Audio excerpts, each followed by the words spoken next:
Hello दोस्तों, स्वागत है आपका हमारे यूट्यूब चैनल स्टडी विद सुडी सिंह चुंडावत पर। दोस्तों, आज हम आपके लिए लेकर के आए हैं कक्षा 9 के साइंस का चैप्टर 1, जिसका नाम है हमारे आसपास के पदार्थ, जिसको हम इंग्लिश में बोल सकते हैं मैटर इन आवर सराउंडिंग्स। तो दोस्तों, इससे पहले हमने अपने वीडियोज़ में चैप्टर 5 के बारे में डिस्कशन किया था, जिसका नाम था हमारे जीवन की मौलिक इकाई, या जिसको हम इंग्लिश में बोल सकते हैं the fundamental unit of life के बारे में हमने चर्चा करी थी। दोस्तों, इस चैप्टर में हमने जाना था कि कोशिका क्या होती है, ये किससे मिलकर बनी होती है, और इसके हमने दो भागों पादप कोशिका और जंतु कोशिका के बारे में बहुत अच्छे से जाना था, और इसके बाद में हमने कोशिकांगों के बारे में चर्चा करी थी। उसके पहले हमने चैप्टर 6 के बारे में डिस्कशन किया था, जिसका नाम था हमारा ऊतक, या इसको हम इंग्लिश में बोल सकते हैं टिश्यू। तो इस टिश्यू किससे मिलकर बना होता है, क्या कार्य होते हैं इसके हमारी बॉडी में, इन सब के बारे में हमने विस्तार से चर्चा करी थी।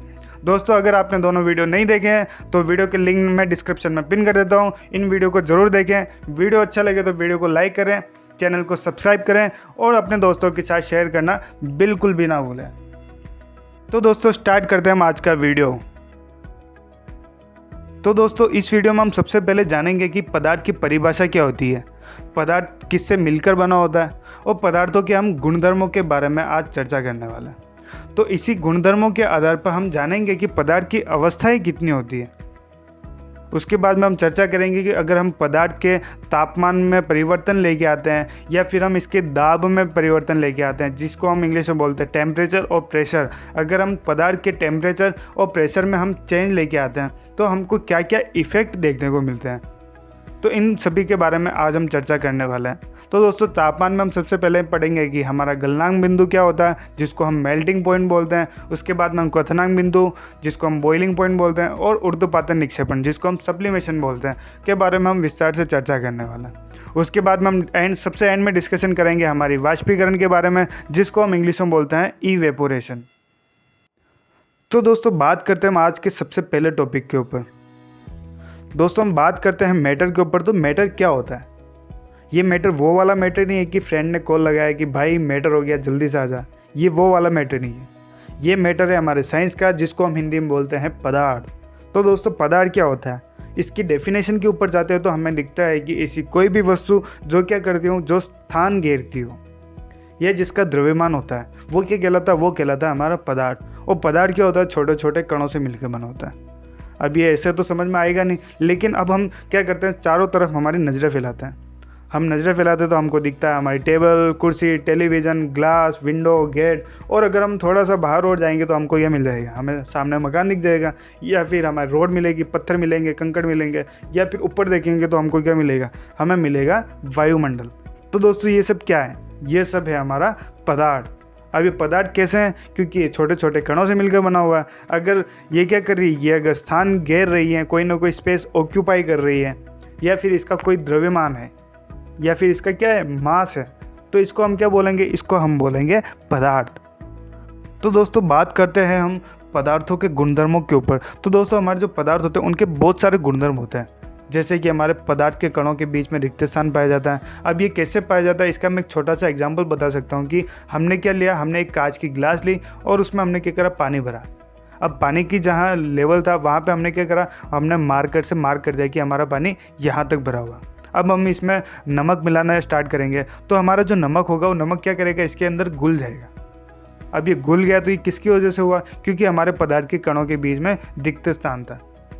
तो दोस्तों, हमारे पदार्थ के कणों में क्या पाया जाता है, हमारे कणों में, पदार्थ के कणों में रिक्त स्थान पाया जाता है। अब हमारे पदार्थ के कण निरंतर गतिशील होते हैं। अब ये कैसे होता है, तो हमने क्या करा, हमने एक अगरबत्ती जला दी। अब अगरबत्ती जलाई तो इसकी स्मेल क्या होगी, इसमें ये हमारे पूरे घर में फैल जाएगी।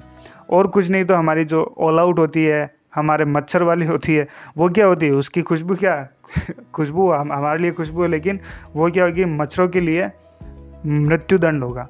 तो वो क्या होगा, वो पूरी जगह फैलने लग जाएगी, और पूरी जगह फैलेगी तो हमारे सारे मच्छर ढेर होने लग जाएंगे। तो ये किसकी वजह से हो रहा है, ये हो रहा है हमारे पदार्थ के कण निरंतर गतिशील हैं, इसलिए ये सब पॉसिबल हुआ। इसके बाद में हम बात करते हैं पदार्थ के कण एक दूसरे को आकर्षित करते हैं। तो ये किस केस में होगा, ये केस में होगा हमारे सॉलिड वाला, या फिर हमारे लिक्विड वाला।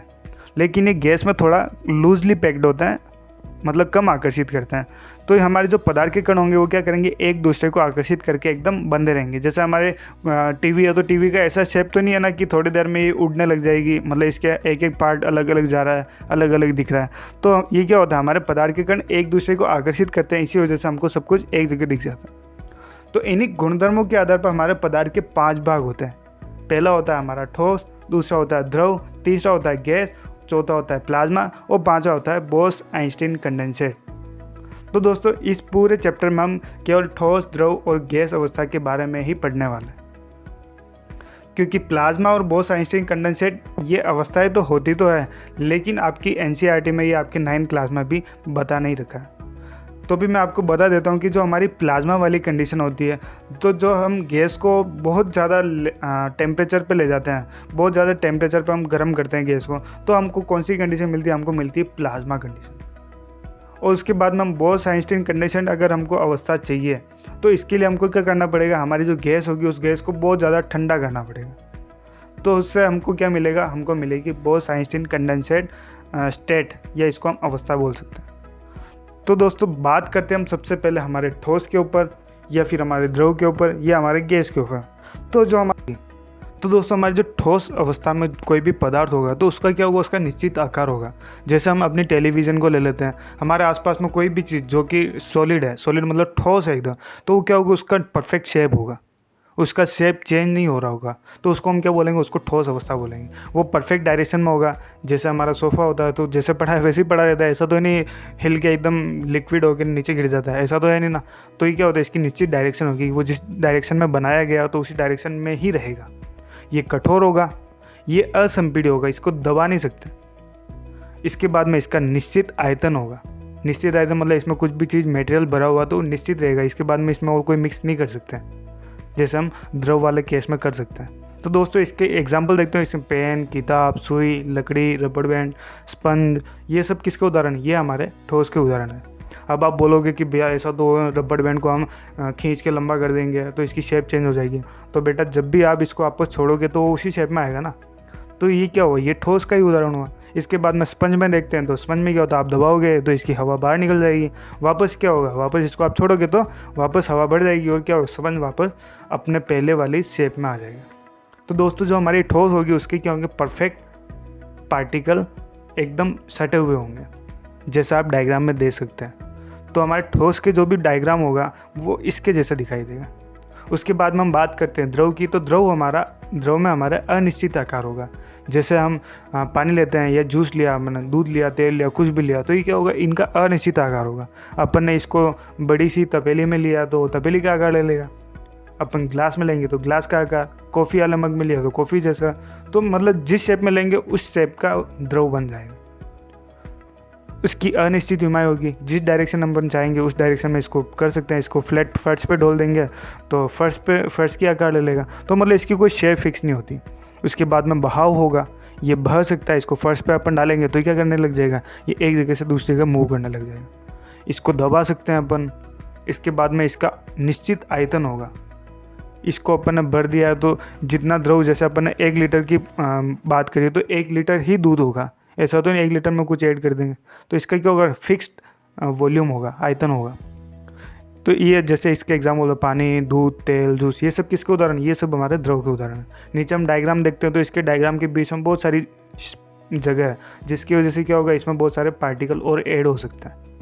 तो जो दोस्तों हमारा द्रव होता है उसमें क्या होता है, उसमें बहुत सारे पार्टिकल और भी ऐड हो सकते हैं। अब हम बात करते हैं गैस की। तो गैस की हमारे दोस्तों अनिश्चित आकार होगा। जैसे हमारा वायुमंडल, तो इसने वायुमंडल का पूरे का शेप ले रखा है। इसकी अनिश्चित विमाएँ होगी, कोई भी डायरेक्शन में आ जा सकता है। ये बहाव होगा, बहाव बोले तो ये एक जगह से दूसरी जगह मूव कर ही सकता है। अधिक समपीड होगा, जैसे हम सिलेंडर में देखते हैं, हमारे सिलेंडर में क्या गैस ही भरी होती है, उसको क्या करो अपन ने, बहुत सारी गैस है, 14-15 लीटर गैस है, तो क्या, तो उसको अपन ने क्या बहुत ज़्यादा कंप्रेस करके, उसको बहुत ज़्यादा दबा के अपन ने क्या किया, एक छोटे से सिलेंडर भर दिया। लेकिन अब इसको खोलेंगे तो बहुत जगह फैल जाएगी। जब अपना सिलेंडर लीक होता है तो बहुत जगह फैलता है, बहुत जगह गैस ही गैस हो जाती है, पता है ना। तो ये किस वजह से हुआ, ये हमारे अधिक संपीड्य होने की वजह से हुआ। अनिश्चित आयतन होता है इसका।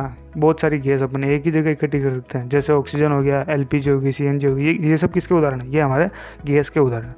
नीचे हम डायग्राम देखते हैं, तो इसके डायग्राम में हम देखते हैं कि इसके पार्टिकल में बहुत ज़्यादा स्पेस होता है, तो इसमें बहुत सारे पार्टिकल और भी ऐड हो सकते हैं। इसी वजह से इसको बहुत ज़्यादा कंप्रेस या संपीड्य किया जा सकता है, उसको दबा सकते हैं अपन। तो दोस्तों हम आते हैं अगले टॉपिक पर कि अब मैं आपको ये क्वेश्चन पुट करूँ कि क्या ये जो हमारे पदार्थ होते हैं, इन पदार्थों की अवस्था में परिवर्तन किया जा सकता है? तो आप बोलोगे शायद यस।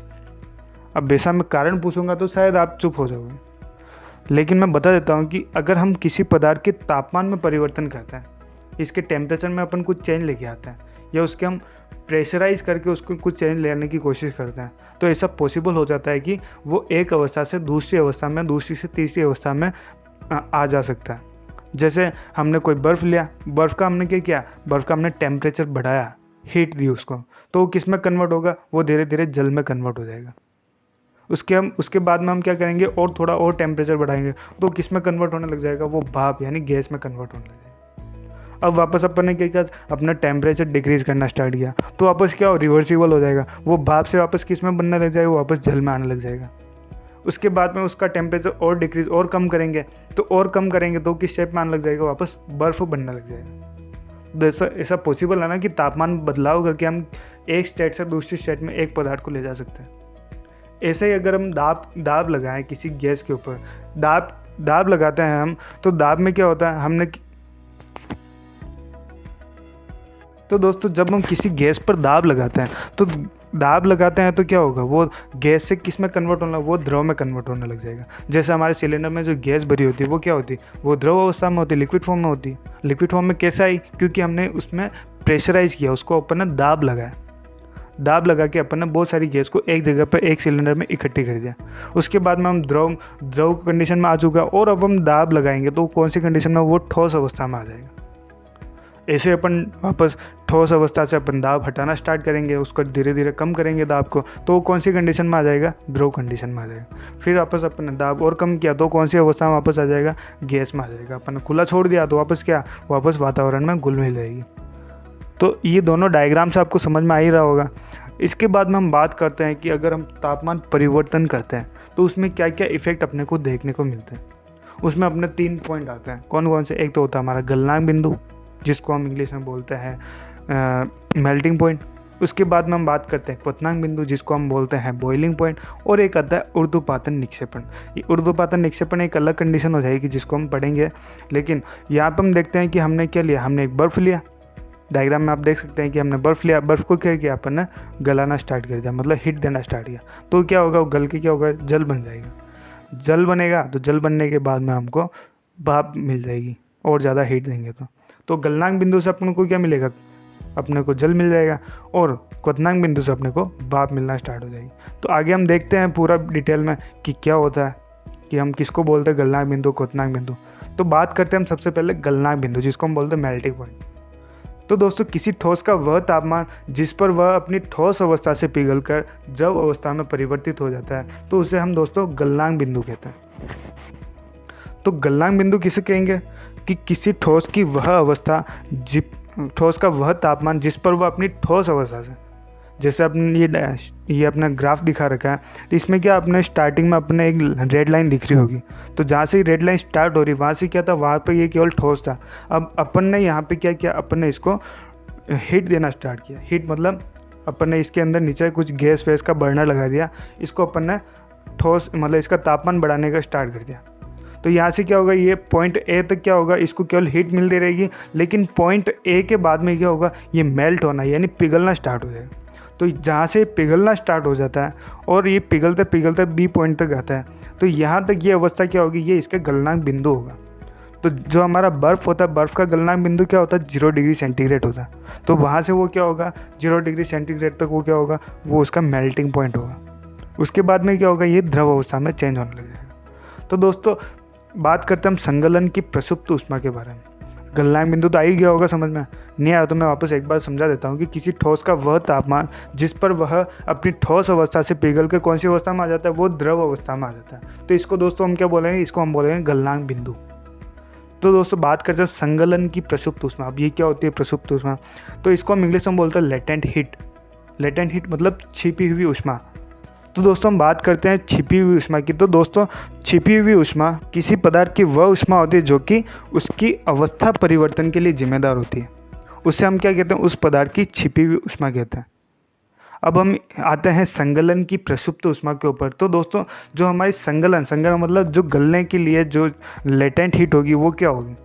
तो दोस्तों वायुमंडलीय दाब पर 1 किलो ठोस को उसके गलनांक पर द्रव में बदलने के लिए जितनी ऊष्मा ऊर्जा की आवश्यकता होगी उसे हम क्या बोलेंगे, उसे संगलन की प्रसुप्त ऊष्मा कहेंगे। अब इसको हम कैसे डिफाइन कर सकते हैं, जैसे हमने वायुमंडलीय दाब लिया। वायुमंडलीय दाब मतलब ना जो बहुत सारी गैसेज है अपने पर्यावरण में, अपने वायुमंडल में, तो वो गैसेज क्या करती है, हम जहाँ भी हैं तो वहाँ पे क्या एक दाब लगाती है, प्रेशर लगाती है। तो वायुमंडलीय दाब पर 1 किलो ठोस को, जो हमारा 1 किलो ठोस है, उस 1 किलो ठोस को उसके गलनांक पर, मतलब ये जो मेल्टिंग पॉइंट ए आया था उस पॉइंट ए पर द्रव में बदलने के लिए जितनी ऊष्मा ऊर्जा की आवश्यकता होगी, मतलब ये जो रेड लाइन जहाँ से स्टार्ट हो रही थी वहाँ से लेके ए पॉइंट तक जितनी भी ऊष्मा ऊर्जा की आवश्यकता थी उसे हम क्या कहते हैं, उसे संगलन की प्रसुप्त ऊष्मा कहते हैं। मतलब उसके गलाने के लिए छिपी हुई ऊष्मा बोलते हैं। इसके बाद में क्या होगा, ए से बी तक क्या होगा, ये रेगुलरली मेल्ट होता रहेगा। तो दोस्तों इसको क्या बोलेंगे, हम इसे संगलन की प्रसुप्त ऊष्मा बोलेंगे। उम्मीद है आपको समझ में आ चुका होगा। अब हम बात करते हैं क्वथनांक बिंदु यानी बॉइलिंग पॉइंट की। तो दोस्तों किसी द्रव का वह तापमान जिस पर वह अपनी अवस्था को छोड़कर गैसीय अवस्था में परिवर्तित है, मतलब द्रव अपनी अवस्था से गैस अवस्था में जाता है, उसको हम क्या बोलते हैं, क्वथनांक बिंदु। सेम ये गलनांक बिंदु जैसे होगा, जैसे अपन पहले द्रव कंडीशन में था, अपने रेड लाइन ये स्टार्टिंग में देख रहे होंगे डायग्राम में कि ये स्टार्टिंग से सी तक आता है, तो वो क्या होगा, तब तक द्रव अवस्था में होगा। लेकिन ये सी पॉइंट से डी पॉइंट तक क्या होगा, ये बॉयल होना स्टार्ट हो जाएगा। तो इसको क्या बोलेंगे, इसको हम बॉइलिंग पॉइंट बोलेंगे या क्वथनांक बिंदु बोलेंगे। डी पॉइंट के बाद में ये क्या होगा, ये गैस में कन्वर्ट होना स्टार्ट हो जाएगा। तो दोस्तों किसी द्रव का वह तापमान जिस पर वह अपनी अवस्था को छोड़कर गैसीय अवस्था में परिवर्तित हो जाता है तो उसे हम क्वथनांक बिंदु कहते हैं। अब हम बात करते हैं वाष्पीकरण की गुप्त ऊष्मा, जिसको जैसे अपना पढ़ा था कि संगलन की प्रसुप्त, उसी तरह वाष्पीकरण की भी प्रसुप्त ऊष्मा होती है, जिसको हम गुप्त ऊष्मा ऐसा कुछ बोल सकते हैं। तो वायुमंडलीय दाब पर वायुमंडलीय दाब वही होगा कि बहुत सारी वायुमंडलीय गैसेज है वो अपने पर दाब लगाती है। तो उस वायुमंडलीय दाब पर 1 किलो द्रव को उसके क्वथनांक पर गैस में बदलने के लिए जितनी ऊष्मा ऊर्जा की आवश्यकता होगी उसे हम क्या करेंगे, वाष्पीकरण की गुप्त ऊष्मा करेंगे। वही बात ये रेड लाइन जहाँ से स्टार्ट हो रही है वहाँ से सी तक पहुँचाने के लिए जितनी ऊष्मा ऊर्जा की आवश्यकता होगी उसको हम क्या बोलेंगे, उसे बोलेंगे वाष्पीकरण की गुप्त ऊष्मा। दोस्तों उम्मीद है आप लोगों को समझ में आ रहा होगा। समझ में आ रहा हो तो वीडियो को लाइक करें और चैनल को सब्सक्राइब करना बिल्कुल भी ना भूलें। तो दोस्तों अब हम आते हैं ऊर्ध्वपातन पर। ऊर्ध्वपातन को हम इंग्लिश में बोलते हैं सब्लिमेशन। तो दोस्तों जो पदार्थ द्रव अवस्था में परिवर्तन हुए बिना ठोस अवस्था से सीधे कौन सी अवस्था में आ जाता है, गैस अवस्था में, तो इस प्रक्रिया को क्या बोलते हैं, ऊर्ध्वपातन कहते हैं। तो दोस्तों आपने देखा होगा हमारी जो कपूर की गोलियाँ होती है उसे क्या करते हैं, हम अलग अलग जगह रख देते हैं। तो हम थोड़े टाइम बाद में देखते हैं तो वो क्या होती है, वहाँ कपूर की गोली मिलती नहीं। अब उसको कौन लेके गया, तो ऐसा तो नहीं कोई उसको उठा के लेके चला गया, तो ऐसा नहीं होता। ऐसा ही इसलिए नहीं होता क्योंकि ये जो हमारी कपूर की गोलियाँ होती है वो क्या होती हैं, वो सीधे ठोस अवस्था से सीधे गैस अवस्था में परिवर्तित हो जाती है और हमारे वातावरण में घुल मिल जाती है। तो ठोस अवस्था से सीधे गैस में बदलना क्या कहलाता है, हमारा ऊर्ध्वपातन कहलाता है। अब गैस से सीधे ठोस बनना क्या कहलाएगा, वो बनाएगा निक्षेपण। अगर कोई गैस है और गैस से सीधा किस में कन्वर्ट हो रहा है, वो हो रहा है निक्षेपण में, ठोस में। तो गैस से सीधे ठोस में बन रहा है तो उसको हम क्या बोलेंगे, उसको निक्षेपण बोलेंगे। तो इसके दोस्तों उदाहरण है अमोनियम क्लोराइड हो गया, नेप्थलीन की गोलियाँ हो गई, हमारे कपूर की गोलियाँ हो गई, ये सब किसका उदाहरण होती है, ये उदाहरण है हमारे ऊर्ध्वपातन का, जिसको हम सब्लिमेशन बोलते हैं। तो उम्मीद है दोस्तों आपको समझ में आएगा। अब हम बात करते हैं कि अगर हमने पदार्थ के ऊपर अपन ने दाब लगाया, उसके दाब लगाया तो क्या क्या अपने को इफेक्ट देखने को मिलेंगे। तो यदि हम तापमान घटाते हैं, तापमान घटा के सिलेंडर में गैस लेकर उस पर हम दाब लगाए बहुत सारा, या फिर हम उसको संपीड़ित करें, तो कणों के बीच की क्या होगी, दूरी कम हो जाएगी और गैस किस में कन्वर्ट होने लग जाएगी, गैस कन्वर्ट होने लग जाएगी द्रव में। जैसा कि आपको डायग्राम में दिखा रखा होगा, अपने पास में एक पिस्टन है, पिस्टन बोले तो एक बटन है, तो उसको अपन ने क्या किया, प्रेशराइज किया, तो उसमें बहुत सारी गैस थी, वो क्या होगी, धीरे धीरे पास में आना स्टार्ट हो जाएंगे, उसके पार्टिकल पास में आना स्टार्ट हो जाएंगे। सेकंड डायग्राम में देखेंगे तो थोड़े थोड़े पास में आ चुके हैं, थोड़ी थोड़ी लिक्विड अवस्था मिलने लगी अपने को। उसके बाद में थर्ड डायग्राम में देखते हैं तो एकदम लिक्विड में कन्वर्ट हो चुका है। तो दोस्तों जब दाब लगाते हैं तो दाब बढ़ने से क्या होंगे, कण नज़दीक आएंगे, और दाब घटाने से क्या होंगे, कण दूर हो जाते हैं। तो दोस्तों पदार्थ में अपन जब भी दाब लगाते हैं तो हमको क्या मिलेगा, कण नज़दीक आते हुए मिलेंगे, और दाब जैसे ही हटा लेंगे तो वापस क्या होगा, कण अपने को दूर हो जाएंगे। तो दाब परिवर्तन के दोस्तों यही इफेक्ट अपने को देखने को मिलते हैं। और ये किस में होगा, जैसे ठोस कार्बन डाइऑक्साइड होगी, LPG होगी, तो ये क्या सब दाब परिवर्तन के उदाहरण होते हैं। तो दोस्तों अब हम बात करते हैं अपने डायग्राम पे। ये जो डायग्राम है अपना, तो इस डायग्राम में अपने को सब कुछ देखने को मिल जाता है। जैसे हमारी कोई भी अवस्था है उसको एक अवस्था से दूसरी अवस्था में कैसे ले जाना है, तो उसका उदाहरण इसमें देखने को मिलता है। जैसे हमारी ठोस अवस्था से सीधा अगर द्रव में जा रहा है तो उसको हम बोलेंगे संगलन। अगर द्रव से हमारे गैस में कन्वर्ट हो रहा है तो उसको हम बोलेंगे वाष्पीकरण। और गैस से अपने ठोस में आ रहा है तो उसको हम बोलेंगे निक्षेपण। उसी तरह हम वापस रिवर्सिबल होते हैं, तो ठोस से अगर सीधा गैस में आ रहा है तो वो क्या होगा, वो हमारा ऊर्ध्वपातन हो जाएगा।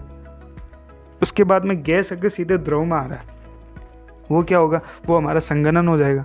उसके बाद में द्रव अगर सीधा ठोस में आ रहा है तो वो क्या हो जाएगा, वो उसका जमना हो जाएगा। उम्मीद है दोस्तों आपको समझ में आ रहा होगा, और ये डायग्राम मैंने NCERT वाली बुक से ही लिया है। उसके बाद में हम बात करते हैं वाष्पीकरण। तो वाष्पीकरण क्या होता है दोस्तों, वाष्पीकरण हमारे सतह पर होने वाली ऐसी अभिक्रिया होती है या ऐसी प्रक्रिया होती है जिसमें क्या होता है, द्रव पदार्थों में सतह के कण क्वथनांक से नीचे किसी भी तापमान पर वाष्प में बदलने लगते हैं। इसी प्रक्रिया को हम क्या कहते हैं, वाष्पीकरण कहते हैं। तो दोस्तों हमारी जो किसी भी, जैसे हम पानी गर्म करते हैं, तो पानी गर्म करते हैं तो उसके जो ऊपर वाले पार्टिकल होंगे वही तो मूव करके गैस बनेंगे। तो इसको दोस्तों हम क्या बोलते हैं, इसको बोलते हैं हम वाष्पीकरण। तो वाष्पीकरण को प्रभावित करने वाले कारक कौन कौन से होते हैं, जैसे हमारा सतह का क्षेत्रफल, सतह मतलब सरफेस जो भी होती है ना, उस सरफेस का क्षेत्रफल, उसका टेम्परेचर, तापमान, जो आसपास हमारे तापमान होगा वो भी वाष्पीकरण को प्रभावित करेगा। हमारे आसपास में जो ह्यूमिडिटी होगी, आर्द्रता होगी, आर्द्रता क्या होती है, हमारे आसपास वायुमंडल में जो भी नमी होगी, बारिश के कण, बारिश बोले तो हमारे जल के कण उपस्थित होंगे, उसको हम क्या बोलेंगे, आर्द्रता बोलेंगे। वायु की गति कैसी होगी उसके ऊपर भी वाष्पीकरण डिपेंड करेगा। तो दोस्तों वाष्पीकरण प्रोसेस आपको समझ में आ गया, नहीं समझ में आया तो मैं वापस एक बार आपको बता देता हूँ कि जो हमारी वाष्पीकरण वाला प्रोसेस है वो कहाँ होता है, वो सतह पर होने वाली प्रक्रिया होती है, और जिसमें द्रव पदार्थों में सतह के कण क्वथनांक से नीचे किसी भी तापमान पर वाष्प में बदलने लगते हैं। इस प्रक्रिया को हम वाष्पीकरण कहते हैं। अब सतह का क्षेत्रफल इसको कैसे प्रभावित करेगा, इसका मैं उदाहरण बता सकता हूँ कि जैसे अपन के लिए कॉफ़ी मग लिया, तो हम क्या कॉफ़ी या चाय जो भी लेते हैं अपन, तो उसको अगर अपन ने बड़ी सी प्याली में लिया तो वो क्या होगा, वो जल्दी ठंडी हो जाएगी। लेकिन अगर कप में पी रहे हैं तो वो क्या धीरे धीरे ठंडा होगा।